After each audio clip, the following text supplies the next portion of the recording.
Hello and welcome to all. स्वागत करती हूँ आप सभी का मेरे वीडियो में और सम्मान करती हूँ उन सभी का जो मेरे वीडियोस का लगातार देख रहे हैं और मेरे वीडियोस को सराह रहे हैं। जैसे कि मैं आपको पहले भी बता चुकी हूँ और अभी भी बता रही हूँ कि इस वीडियो का उद्देश्य किसी भी व्यक्ति विशेष या समुदाय विशेष को भड़काना या उकसाना नहीं है। इस वीडियो का उद्देश्य सिर्फ थोड़ी सी जागरूकता फैलाना है जो पॉलिटिकल सिनारियो में हमारे देश में काफ़ी कमतर पाई जाती है।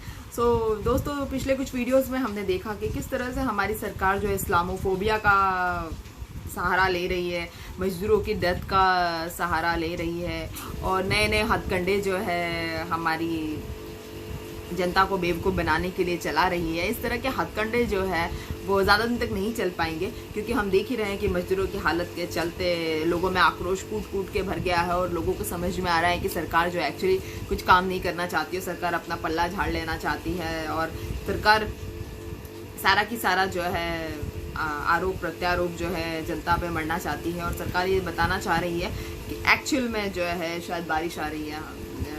मुंबई में बारिश का सीज़न शुरू हो गया है और आज पहली बारिश है और बारिश लगातार आ रही है। ये रास्ते में आते हुए शायद मेरे बाल भी थोड़े गीले हो गए हैं। खैर, तो बात कर रहे हैं कि किस तरह से सरकार ने एकदम से अपने आप को अलग कर लिया है जनता से। ये वही जनता है जिसके यहाँ पे सरकार ने सूखी रोटियां खा के वोट कमाए हैं। सरकार के खास नेता आप समझ ही गए होंगे कि कौन कौन से नेता जा के जो है बनारस में पैर धो के मजदूरों के और सफाई कर्मचारियों के पैर धो के पिया करते थे और आज जो है उन्होंने अपनी आंखें बंद करके अपने ऑफिसेज में टीवी देख के और बड़ी बड़ी बातें करके जो है अपना टाइम पास कर रहे हैं। मजदूर मर रहे हैं तो मरने दे, उनको कोई फ़र्क नहीं पड़ रहा है। तो इसी उपलक्ष्य में हम बात करते हैं कि जो हमारी सरकार वो एडवर्टीजमेंट वाली सरकार है। एडवर्टीजमेंट करना ही सरकार का मात्र उद्देश्य है। एडवर्टीजमेंट कर करके सरकार ने अपनी जो है बहुमत प्राप्त कर ली है और यही एडवर्टीजमेंट के चलते जो है हम जो है सरकार की मीठी मीठी बातों में आ गए हैं, कह सकते हैं। तो मैं आपको बता दूं कि बीजेपी की जो आईटी सेल है वो लगभग सभी के अकाउंट, जितने भी हमारे एथलीट हैं, हमारे क्रिकेटर्स है, हमारे सिंगर्स है, एक्टर्स है, जो भी हमारे नोन लीडर्स हैं, उन सब के अकाउंट जो है अपने प्रमोशंस के लिए बीजेपी की आईटी सेल यूज़ करती रही है। बीजेपी की आईटी सेल का मानना है कि मोदी जी का जो पोस्टर है और मोदी जी के जो एक फेस वैल्यू है, मोदी जी का जो स्टारडम है, वो जो है उनकी पावर है और इसीलिए मोदी जी जो है हर सोशल मीडिया प्लेटफॉर्म पे हर मिनट में 3 से 4 बार उनकी तस्वीरें जो है पोस्ट होनी चाहिए, जो उनका उद्देश्य है। देश में माहौल बहुत ख़राब है। मेरा ख्याल है आप सभी लोग अपनी चौकीदारी के काम पे लौट चुके होंगे। जो डॉक्टर है वो भी चौकीदार है, जो इंजीनियर्स है वो भी चौकीदार है, जो अकाउंटेंट्स है वो भी चौकीदार है। मोदी जी के हिसाब से हर कोई चौकीदार है। तो सारे चौकीदार हम लोग अपने अपने काम पे लौट चुके हैं और सारे चौकीदार जो हैं अपना काम अच्छे से कर रहे होंगे और good luck to all, good luck to every chowkidar. And we are here to talk about corona pandemic that हमारे देश में जो है 10 लाख पे 2200 लोगों की टेस्टिंग हो रही है और हमें अभी पता नहीं चल रहा है कि हम लोग 1.5 लाख है, 2 लाख है, 2.5 लाख है, कितने हमारे यहाँ कोरोना के पेशेंट्स है। अभी ये बता पाना सीधे तौर पे बहुत मुश्किल है। सिर्फ जो आंकड़े हमें सामने से बताए जाते हैं वही हम समझ सकते हैं। जबकि अमेरिका में प्रति 10 लाख जो है 20,000 लोगों की टेस्टिंग हो रही है, जो हमारे यहाँ की टेस्टिंग से काफ़ी ज़्यादा है।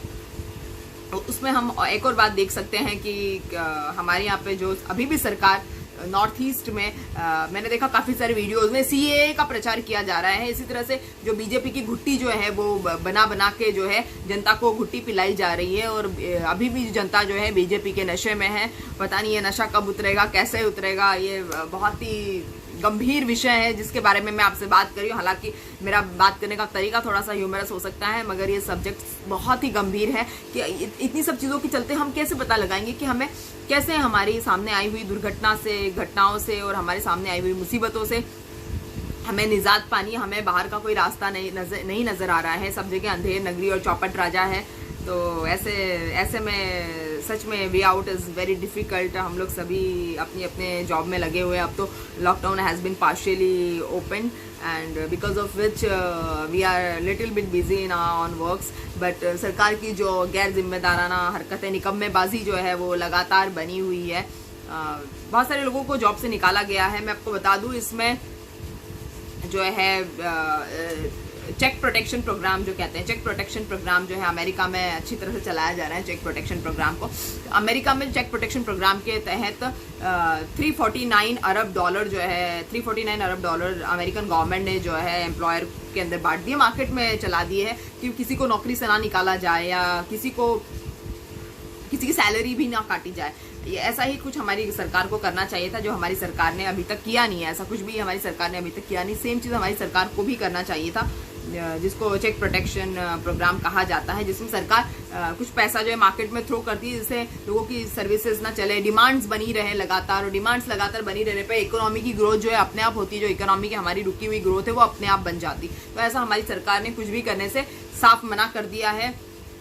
जबकि कोरोना काल में हमारी काफ़ी सारी नवरत्न कंपनियां जो आप देखेंगे लिस्ट निकाल के, तो नवरत्न कंपनियां भी जो हमारी काफ़ी सारी सरकार ने बेच डाली है। हमारी पब्लिक के जो है कुछ 13 करोड़ खातों में 46,000 करोड़ जो है बताया जा रहा है पिछले 2 महीनों में ट्रांसफ़र किए जनधन योजना के चलते, जो भी जिसमें से बहुत सारे खातों में से पैसे निकले भी नहीं हैं, क्योंकि हमारी जो है मार्जिनल प्रोपेंसिटी टू कंज्यूम है वो कम हो गई है। मार्जिनल प्रोपेंसिटी टू कंज्यूम होती है कि हमारी खर्च करने की जो चीज़ें हैं वो खर्च करने की कैपेसिटी कम हो जाती है, जबकि हम उस समय में हम बचाने पे ज़्यादा विश्वास रखते हैं। तो हमारी देश की जनता बचाने पे विश्वास रख रही है, डिमांड्स नहीं है, मार्केट में जाके चीज़ें ज़्यादा कंज्यूम नहीं करेगी जनता, जो है धीरे धीरे चीज़ें खर्चा करेगी। तो ऐसे में हमारी इकोनॉमी की जो ग्रोथ है, वो इकोनॉमी की ग्रोथ जो होना पॉसिबल नहीं है। हम कितना भी कोशिश कर ले, हमारी इकोनॉमी की ग्रोथ नहीं हो सकती, तो नहीं हो सकती है। हमारे यहाँ पे एक झूठ कोरोना के चलते और हमारी गवर्नमेंट का समझ में आ रहा है कि कह रहे हैं कि 5 लाख किट का जो है उत्पादन जो है हमारे यहाँ पे प्रतिदिन हो रहा है। 5 लाख पीपीई किट का जो है वो उद्घाटन इन लोगों ने कर दिया है काफ़ी इंडस्ट्रीज़ का, और 5 लाख पीपीई किट जो है वो हर दिन बनाई जा रही है। मैं अब ऐसे अनुराग ठाकुर जी ने भी कहा है, अंजना और ओम कश्यप ने भी कहा है, जो आज तक की है, बहुत अच्छी पत्रकार है, काफ़ी सुर्खियों में रहती है, कभी कभी तो मोदी जी का सरनेम यूज़ करने लगती है। तो और मोदी जी ने भी ये बात कही है। और जबकि फरवरी में ऐसा सर्कुलर मैंने पढ़ा है कि फरवरी में ऐसा कहा गया था कि पीपीई किट जो है वो एक्सपोर्ट नहीं की जाएगी हमारे देश से कहीं पर भी बाहर। जब हमारे देश में पीपीई किट बन ही नहीं रही थी, उतनी पीपीई किट बन ही नहीं रही थी जितनी की हमें ज़रूरत होनी चाहिए थी और जितनी बननी चाहिए थी। तो इस तरह के झूठे सर्कुलर जो है, इस तरह का झूठ का तांडव जो है सरकार क्यों खेल रही है, मुझे तो ये बात समझ में नहीं आती है। मुझे बात आप लोगों से जाननी थी, आप लोगों से जानना है कि इस तरह की झूठी जो है नई चीज़ें जो है सामने आ रही है, झूठी बातें, झूठे बातें जो सामने आ रहे हैं सरकार की तरफ से। आखिर ऐसा क्यों हो रहा है? बार बार एक नया हथकंडा जो है एडवर्टीजमेंट के थ्रू सरकार क्यों अपना रही है, ये मुझे आप लोगों से जानना होगा। खास करके जो मोदी जी के कट्टर सपोर्टर है वो मुझे बताएं कि इस तरह के अगर हथकंडे खेलने हैं तो वास्तव में काम क्या चल रहे हैं, वो जानने की नितांत आवश्यकता है। एनीवेज, अभी हमारी सरकार को ज़रूरत है कि बहुत सारे हमारे यहाँ पे अच्छे अर्थशास्त्री है, अर्थशास्त्रियों से जो है परामर्श हम लोग करें और ये जानने की कोशिश करें कि हमारी गवर्नमेंट जो है वो कैसे बहुत अच्छे से हमारी अर्थव्यवस्था को ट्रैक पे ले आ सकती है। हम लोग तो अपने ट्रैक पे चले जाएंगे, अपने काम पे चले जाएंगे, लेकिन हमारे काम धंधों का ट्रैक भी जो है गवर्नमेंट ही डिसाइड करेगी कि कैसे हमारी अर्थव्यवस्था को ट्रैक पे लाया जाए। गवर्नमेंट का काम है और ये गवर्नमेंट को करने की बहुत ज़्यादा ज़रूरत है। बस कांड के बाद में अब सरकार ने ट्रेन कांड भी कर दिया है, क्योंकि बहुत सारी ट्रेनें जो जाना कहीं होता है चली कहीं और जाती, जाना होता है बिहार पहुंच जाती है, मेरठ जाना होता है मेरठ पहुंच जाती है उत्तराखंड। तो इस तरह के ट्रेन कांड भी हो रहे हैं। मुंबई के जो हमारे सीएम है उद्धव ठाकरे जी, उनके खिलाफ तो पीयूष गोयल जी, हमारे जो रेल मंत्री, उन्होंने बहुत सारे आरोप प्रत्यारोप लगाए। एक जगह मैं देख रही थी 2-3 दिन पहले, कह रहे थे कि उद्धव ठाकरे जी को पता ही नहीं, उनके पास लिस्ट नहीं है उनके कौन से मजदूर जाने वाले हैं, क्या है, कैसे ये इनकी गवर्नमेंट काम कर रही है। जबकि उद्धव ठाकरे जी का कहना था कि उन्होंने जितना जो भी जानकारी देनी थी मजदूरों के बारे में वो दे चुके हैं ऑलरेडी, और जो लिस्ट देनी थी वो दे चुके हैं सरकार को, क्योंकि उनको ट्रेनें नहीं देनी है मजदूरों के लिए, इसलिए वो एक झूठा षड्यंत्र फिर भी यहाँ पर भी खेल रही है। ट्रेनों के मामले में भी खेल रही है, हर जगह पे खेल रही थी। राशन के मामले में भी स्मृति ईरानी ने झूठ बोला कि हमने इतना राशन दिया, उतना राशन दिया, इतनी 9 करोड़ महिलाओं को राशन दिया, जबकि इतनी महिला हमारे देश में हाल फिलहाल में प्रेग्नेंट है ही नहीं। और जो भी उन्होंने कहा था कि इतने सारे परिवारों को राशन दिया, जो सिरे से उनकी बात लोगों ने खारिज कर दी और उनको झूठा करार दिया। सेम चीज़ ट्रेनों के मामले में पीयूष गोयल साहब कर रहे हैं कि उनको ट्रेनें चलानी हैं, लेकिन उनको उद्धव ठाकरे जी सपोर्ट नहीं कर रहे। उद्धव ठाकरे जी का कहना है कि अगर हमें मजदूरों को भेजना ही है तो हम उनको सपोर्ट क्यों नहीं करेंगे, क्यों सपोर्ट नहीं करेंगे। तो इस तरह की बातें जो है निकल के एक के बाद एक सामने आ रही है। समझ में नहीं आता किस पे विश्वास करें, किस पे विश्वास ना करें। हमारा उद्देश्य तो सिर्फ थोड़ी सी जानकारी का आदान प्रदान करना है। आपकी तरफ से भी कोई जानकारी है या आप किसी किस्से को शेयर करना चाहते हैं तो ज़रूर कीजिए।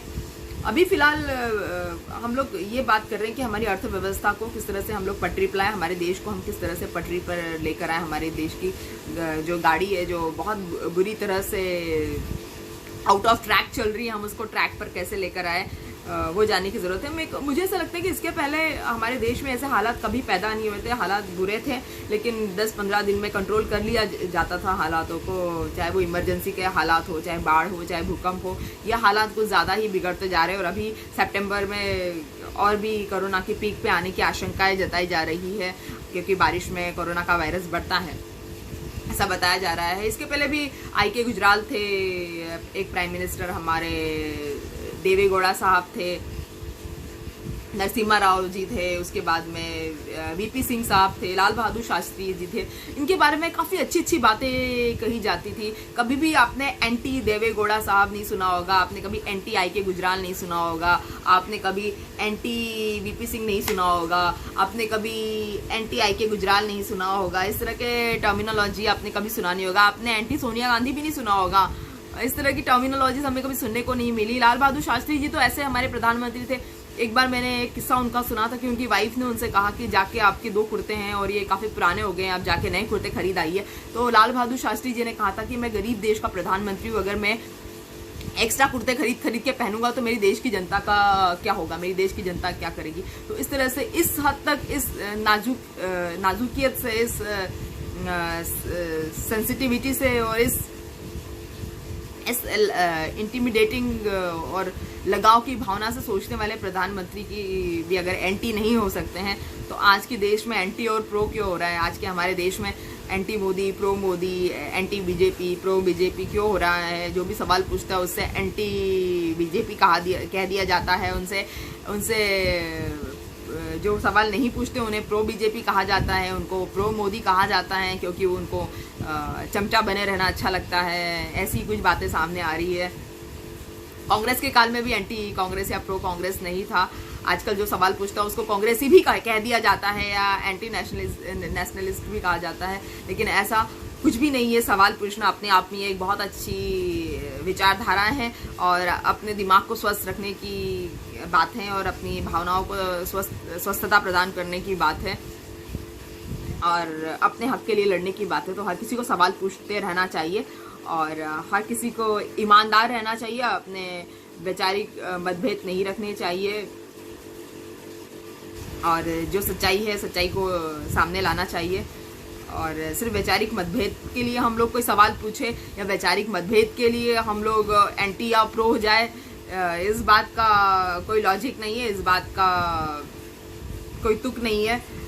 तो मतभेद से दूर होके और हमें अपने आप को जागरूक करने की ज़रूरत है, हमें अपने आप को ज़्यादा स्मार्ट बनाने की ज़रूरत है, अपने आप को ज़्यादा जिम्मेदार बनाने की ज़रूरत है, क्योंकि जिम्मेदारी हमारी बात नहीं है, जिम्मेदारी हमारे परिवार की बात है, जिम्मेदारी हमारी देशभक्ति की बात है, जिम्मेदारी जो है हमारी इंडिविजुअलिस्टिक की बात है, हमारे आचरण की बात है, हमारी सभ्यता की बात है और जिम्मेदारी हमारे देश की भी बात है। तो हमें जिम्मेदारी की बात करनी चाहिए और जिम्मेदारी की अगर बात करेंगे तो फिर सवाल तो उठ के आएंगे ही सामने और एक के बाद एक सवाल उठ के आते रहेंगे और आते रहेंगे। आपके और भी सवाल होंगे, सारे सवालों के जवाब तो मैं एक वीडियो में नहीं दे सकती, लेकिन आपके बहुत सारे सवालों के वीडियो मैं पहले भी दे चुकी हूँ अपने प्रीवियस वीडियोज़ में। आप मेरे प्रीवियस वीडियोज़ को देखिए। मेरे वीडियोज़ आपको यूट्यूब पे भी मिल सकते हैं, आपको फेसबुक पे भी मिल सकते हैं। तो आप मेरे वीडियोज़ को देखते रहिए और सराहते रहिए इसी तरह से और स्वस्थ रहिए, आबाद रहिए। यही मेरी शुभकामनाएं आपके साथ हैं।